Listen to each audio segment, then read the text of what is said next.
Lavratura dos atos notariais, documentos apresentados e arquivados. Aqui as fases da lavratura de um ato notarial, tá, gente? Que a gente vai falar aqui agora nesse pedaço. Então, eu já vou começar aqui falando da 7433 de 85 e, na verdade, não é 94 aqui, 94.240, é 93, o decreto 93.240. Está errado aqui, foi colocado errado aqui. Vamos lá. Documentos exigidos na lavratura de escrituras. O que a lei exige, gente? Já começa aí, ó. Primeiro, documento de identificação das partes. Lembra que eu falei da especialidade subjetiva? Especialidade subjetiva eu vou fazer com o documento das partes. Vou identificar e vou qualificar. Isso é bom você ir guardando, porque quando você vai para a prova prática, você não tem muito tempo e você tem que ter tudo isso na mente. Você tem que ter um mapinha ali. Vou fazer a escritura agora. O que eu tenho que botar primeiro? Isso. O que eu tenho que botar depois? Isso. O que eu tenho que botar depois? Isso. E depois você vai fazendo um checklist. O que ficou faltando? Deixa eu ver. Isso tem, isso tem, isso tem, isso tem, isso tem. Né? Então, assim, uma coisa que eu fazia muito para ir rápido na minha peça prática, para fazer as escrituras, eu fazia um checklistzinho do lado, para eu não ficar confiando só na mente, botava do lado. Ó, isso aqui, isso aqui, isso aqui. Eu já botava especialidade objetiva, especialidade subjetiva, as regras da 7433, as certidões, a capacidade das partes, e eu ia botando meio que na ordem para eu não errar na hora do ato. Então, a mesma coisa, você tem que fazer isso. Tá? Então, o que a lei exige? Documento de identificação das partes. Por quê? Com o documento de identificação das partes, você não só identifica, mas você também vê a capacidade que ela tem, capacidade jurídica que ela tem para praticar o ato. Será que ela é capaz? É com a identificação que você vê. Por isso que logo depois que você fala na escritura, logo depois que você fala, você está fazendo a tua peça, logo depois que você fala da identidade, da identificação da que você confirmou a identidade das partes, através de documentos apresentados, você confirmou a identidade das partes, você já coloca que você constata a capacidade da prática do ato. Né? Então, você já vai fazer uma coisa atrás da outra. Especialidade subjetiva, e aqui, isso aqui você tem que guardar, mas tem que guardar mesmo, porque isso aqui pode cair em prova, pode te deixar em dúvida, se você for olhar para o direito tributário. Por quê? Gente, quando é que eu tenho que pagar um imposto de transmissão de bens imóveis? Quando eu transmito bem. Quando eu transmito bem. Só que no Brasil, a forma de aquisição da propriedade, ela não é através do título. Ela é título e modo. Título e modo. Eu tenho um título e eu tenho que ingressar com ele onde? No registro de imóveis. Se eu tenho um título, enquanto eu não ingressar com ele no registro de imóveis para ele ser registrado, eu não sou proprietário. Então, a transferência do imóvel não vai ser feita no momento da realização do negócio jurídico. Não vai ser no momento em que é confeccionada a escritura pública. Vai ser no momento que ingressar no RI. Se levar um ano para ingressar, é só aqui que vai ter a transferência. Então, em tese, o fato gerador para o imposto de transmissão de bens imóveis, ele acontece aqui. Ele não acontece aqui, percebe? Só que é o seguinte, nós, tabeliães e registradores, nós somos o quê? Nós somos fiscais de tributos. Nós somos fiscais de tributos. Até falei para vocês darem uma olhada lá na 8935, se não me engano, lá no 30, você vai ver lá um inciso que diz que você é fiscal de tributo. E aqui, a 7433, ela já traz isso, que obrigatoriamente, para se fazer a lavratura da escritura pública,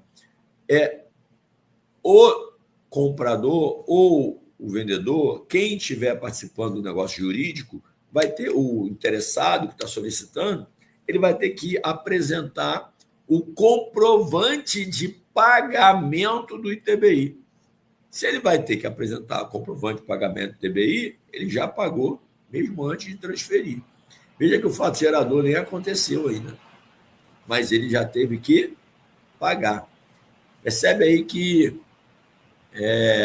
isso aí acaba criando uma dicotomia com o direito tributário. Se você olhar para o direito tributário, se, digamos, que o examinador queira te pegar, ele vai lá em direito tributário e ele vai tentar te pegar lá. Fato gerador e tal, quanto é que ocorre o fato gerador da transferência de um bem? No momento da transferência.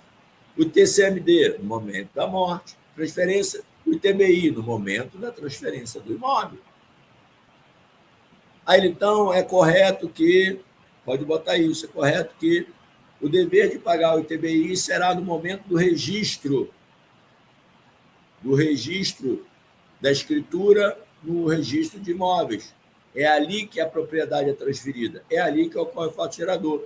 Então, é nesse momento que ele vai ter que provar o pagamento, ou depois de transferir, ele vai ter que procurar o órgão para pagar. Imagina uma coisa dessa. Por aí.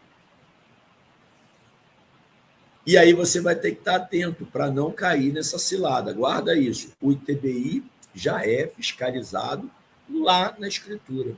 Não importa quando esse cara vai transferir essa propriedade e se vai transferir essa propriedade. Porque ela só será transferida quando o título ingressar no registro de imóveis, receber qualificação positiva e for registrado efetivamente. Ali sim a propriedade é transferida.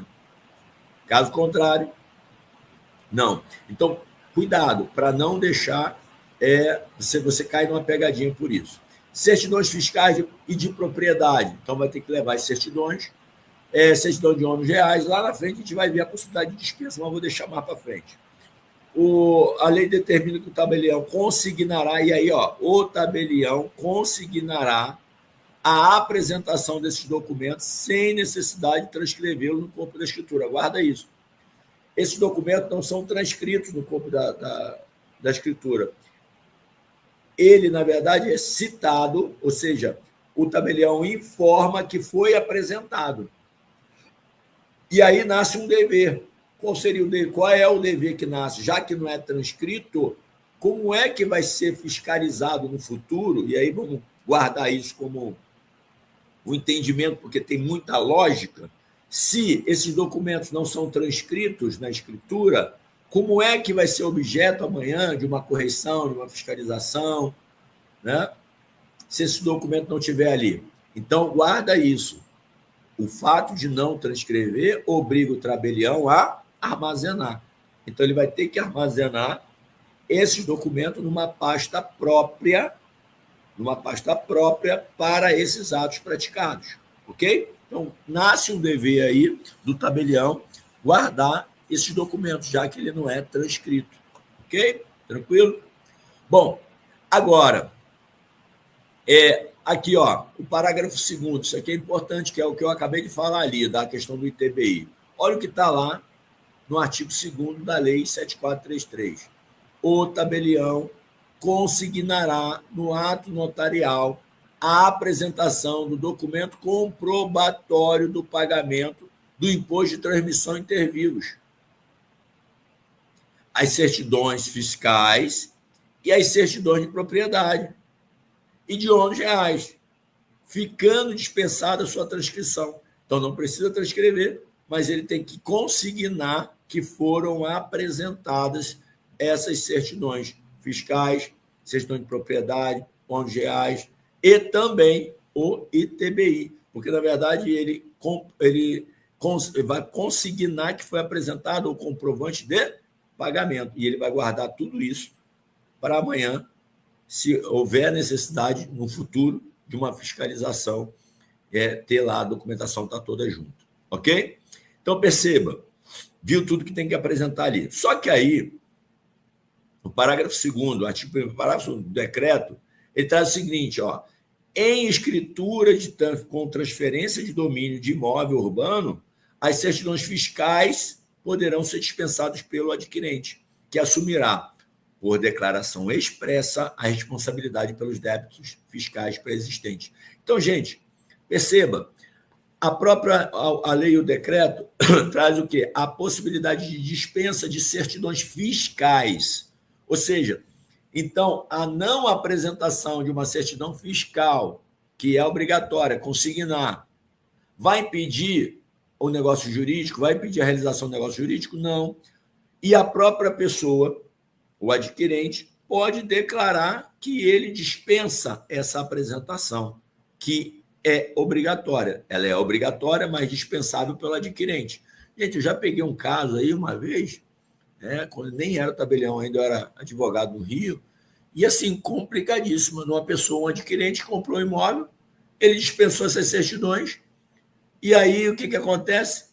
Quem estava vendendo, o alienante, estava respondendo aí por algumas ações de execuções fiscais. E depois, a confusão que deu. E ele dispensou. Quando ele dispensa, ele assume todo o risco. Ele não pode alegar boa-fé na compra e alegar que foi lesado, enganado. Por quê? Porque ele abriu mão. Ele mesmo abriu mão, ele dispensou. Então, foi uma guerra danada e eu depois vim para o cartório e os advogados que estavam tocando continuaram com o processo dele ainda, porque não tinha acabado, para vocês terem ideia. Então, é possível sim, tá? Guarda isso, mas o adquirente assume toda a responsabilidade, ok? Mas é possível dispensar. Certidão de registro de imóvel, a certidão de ações e ônus não exime o outorgante de declarar a existência de ações ou ônus que ainda não consta do registro. O que é isso aqui, gente? Vai ser apresentada as certidões, não vai? ônus reais, né?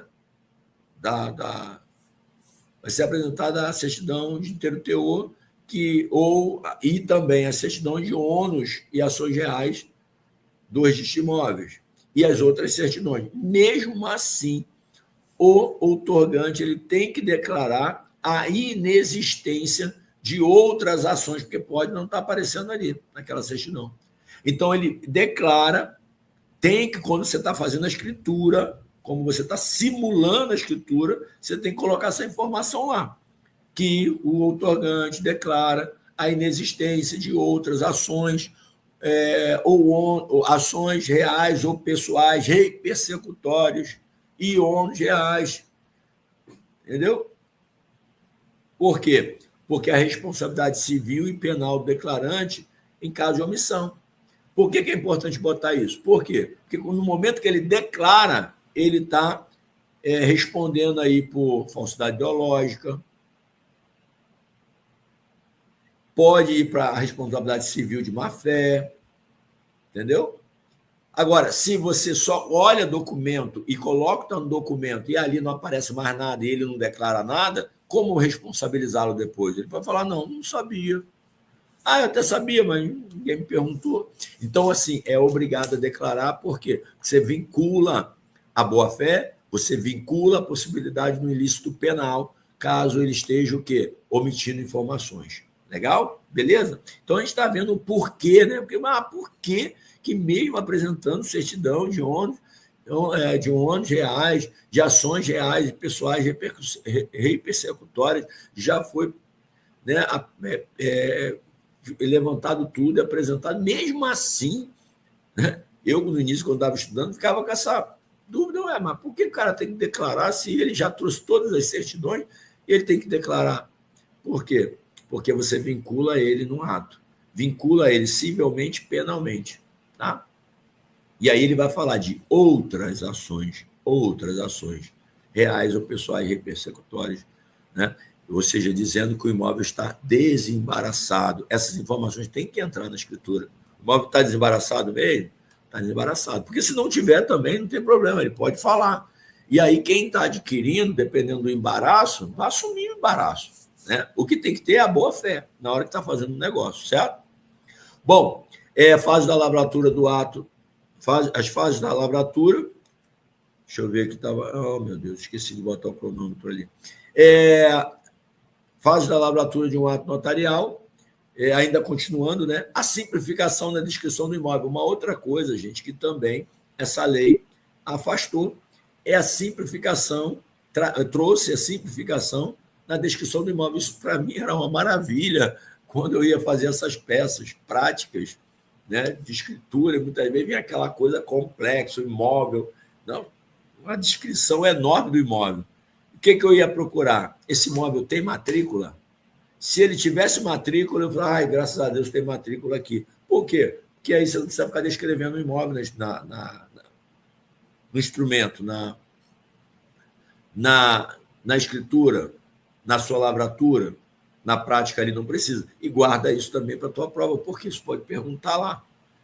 Né? Se diante de uma escritura pública, você, mesmo que haja a matrícula do imóvel, se você é obrigado ou não a descrever o imóvel. Então, quando os dados completos do imóvel constarem na matrícula ou certidão do RI, a escritura pode trazer apenas o quê? O número da matrícula, localização completa do imóvel. Você bota o número da matrícula e localização. Você não precisa ficar descrevendo o imóvel, mesmo que ele seja, né, um imóvel aí que tenha poucos dados, mas vai te dar trabalho do mesmo jeito.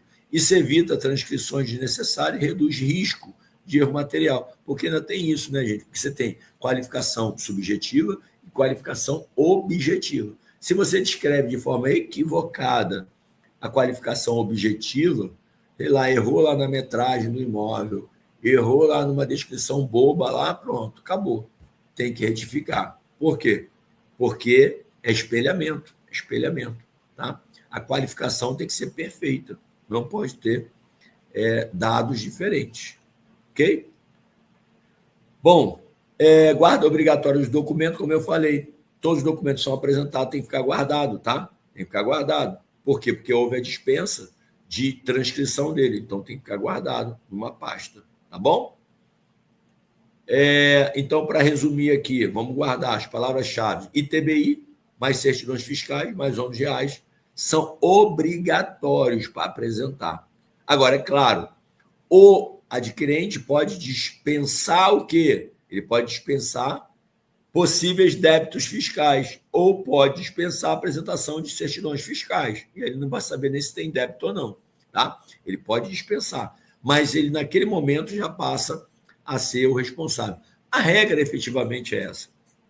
Se eu compro um imóvel, né, o que é o tributo? O tributo é uma obrigação, uma obrigação próprio terreno. Ela é ambulatória, ela acompanha a coisa. Quem é o dono da coisa é o dono da dívida. Então, toda vez que você compra um veículo, você compra um imóvel, você compra algo que seja objeto de tributo, já guarde isso. Você é o único responsável pelo tributo. Ah, professor, mas esse tributo é de 4 anos atrás. Ué, só que você é o atual proprietário. Como ela é ambulatória, ela acompanhou, chegou até você. Você é o responsável. Ah, não, mas não é a pessoa que me vendeu? Não, você. Para o Estado, para o fisco, é você, porque a obrigação ela é próprio terreno. Ela acompanhou a coisa. Quem é dono da coisa é dono da dívida. Ah, mas o cara me vendeu, falou que estava tudo certo. Não, aí você vai trabalhar com ele o quê? Ah, mas nós temos um contrato dizendo que o IPTU, que ele não estava devendo IPTU, não estava devendo IPVA, não estava devendo nada. Que se tivesse, a responsabilidade é dele. Tá, mas isso aí é uma obrigação pessoal. Essa é uma relação pessoal contratual. O contrato, a pactuação, o consenso ou a pactuação contratual não afasta a lei, não afasta o ordenamento jurídico. Não pode. Você não pode, através de contrato, afastar uma obrigação legal. Consegue entender isso? Então, por exemplo, contratos de aluguel, onde a pessoa coloca lá que o inquilino, o locatário, é responsável por pagar o IPTU. Ele é responsável por pagar o IPTU? O fisco, não. Quem é responsável é o proprietário. O proprietário é responsável. Ah, não, mas eu tenho um contrato de locação aqui que diz que é ele que tinha que pagar, ele que é obrigado a pagar. Eu não vou sofrer ação de execução fiscal porque a responsabilidade é dele. Não, para a lei é sua. Você pode convencionar com ele, um pacto com ele. E aí você vai ter que cobrar, fazer essa cobrança por inadimplência, por um contrato inadimplido. E não porque ele tinha a obrigação de pagar o IPTU. Ou seja, obrigação estatal, ele era através do contrato você mudou a obrigação tributária. Não, a obrigação tributária é sua. Você é o agente passivo da obrigação tributária. Não muda, tá? Beleza? Então, assim, Dispensa de débitos fiscais, então débitos fiscais vai sempre assumir. 30 dias é o prazo de validade da certidão do RI. Não precisa transcrever, nós vimos ali, mas deve consignar. Você não transcreve, mas você vai consignar as informações. E o arquivamento obrigatório ou envio com o traslado dos documentos que são apresentados, ok? A lavratura de um ato notarial segue etapas essenciais, obrigatórias, sempre pautada pela legalidade, clareza e segurança jurídica. Tá? Então, solicitação e análise, você vai fazer tudo isso, solicitação e análise de documento, verificação da capacidade e legitimidade das partes para praticar o ato, consulta e interpretação da vontade, você vai perguntar, né, se a pessoa está ali de livre, espontânea vontade para praticar aquele ato, a redação do ato com observância da forma legal, assinatura das partes, do tabelião, preposto, autorizado, que está praticando o ato, aplicação do selo de fiscalização e, se necessário, o uso do impresso de segurança, arquivo dos documentos comprobatórios, que são em pastas. Então, as escrituras têm os seus livros, mas os documentos que são apresentados para a lavratura da escritura, eles ficam arquivados em pasta separada, referenciada para aquele ato, ok? Beleza?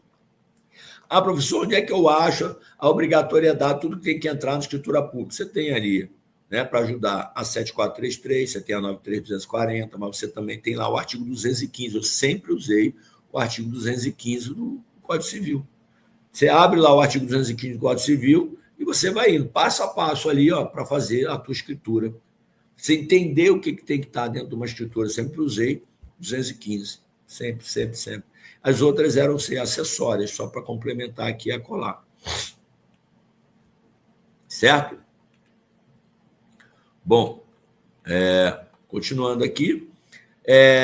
Então, os requisitos obrigatórios aqui, o ato notarial deve conter obrigatoriamente. Gente, isso aqui é o rol lá do 215. Pode olhar lá o 215, você vai ver. É isso aqui, tá? Claro, aí tem o selo e tal, que aí já está nas normas, né? Beleza?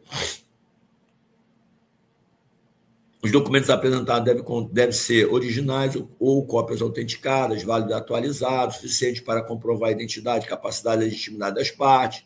Quando exigido por lei, certidões, procurações, autorizações judiciais, documentos fiscais.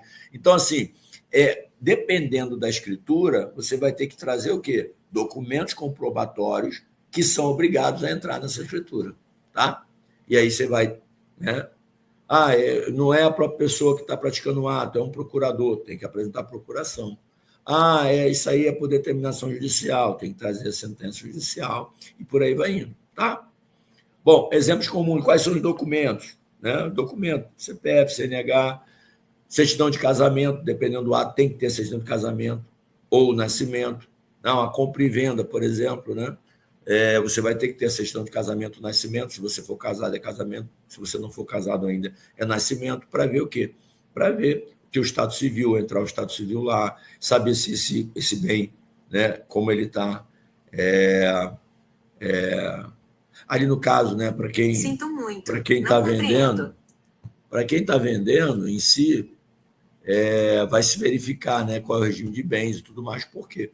Porque é para saber se precisa da anuência ou não da esposa, né, a outorga conjugal, né, ou outorga uxória. Né? Então, isso tudo vai ser avaliado, gente. O tabelionato de notas, ele é impressionante. Ele é, assim, para a galera que atua no tabelionato de notas, é um dos melhores cartórios para você, né, dominar todos esses negócios jurídicos. Né? Eu fui tabelião de notas por um tempo, né? Mais ou menos quase um ano, mas, assim, era muito bom, é muito gostoso, porque você tem que dominar tudo, é uma coisa que você tem que dominar demais, o negócio jurídico principalmente, e essa questão, né, de lavraturas e tudo mais, as exigências, regras, é bem legal.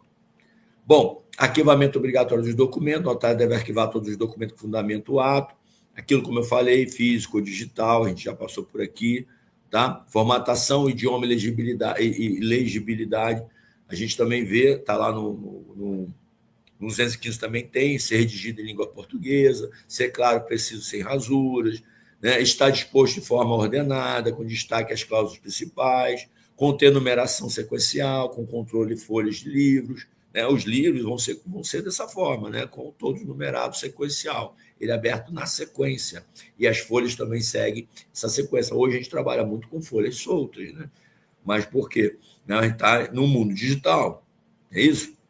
Meio digital de lavratura, está aí. Né? A 14.382, que também vai ser uma lei, é objeto de uma aula extra que eu vou preparar toda e mandar para vocês. Por quê? Porque ela traz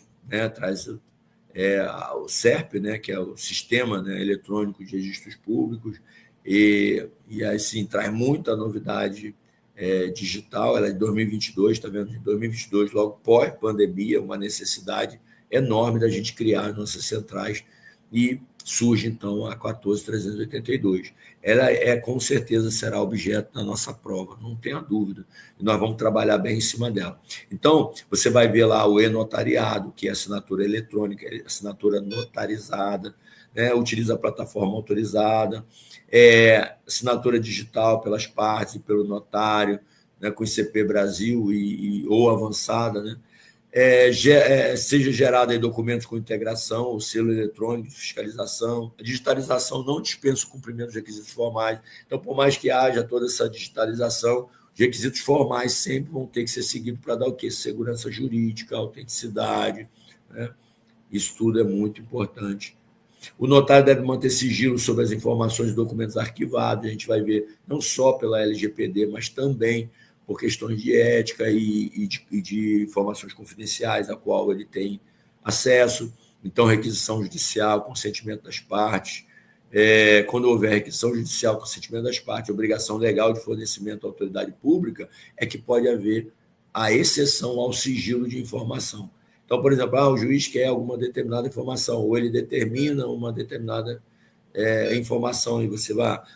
a própria parte vem buscar, ou ela consente, né, que seja dada uma determinada informação, uma autoridade pública, você tem que fornecer à autoridade pública uma informação. Aí, beleza. Fora isso, é sigilo absoluto, né? Você tem o dever de sigilo com as informações que chegam até você na serventia. Imagina uma pessoa que fez uma escritura, está comprando um grande imóvel, ou comprou um imóvel grande, é uma pessoa que acaba tendo uma vida financeira regrada, mas uma vida financeira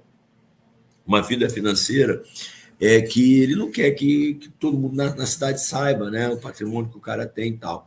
Quem é que não vai estar impedido de receber as informações? O fisco, principalmente, né? O fisco. E aí a gente fala aqui da DOI. Lembra da DOI? A DOI que a gente falou lá atrás, DOI é a Declaração de Operações Imobiliárias, para todas as escrituras aqui, gente, que envolva bens, que envolva valor financeiro e econômico, através de operações imobiliárias, ou seja, compra e venda de imóvel, doação, né? Permuta, envolveu operação imobiliária, declaração de operação imobiliária, tem que informar a Receita Federal. Isso é o notário e também é o registrador.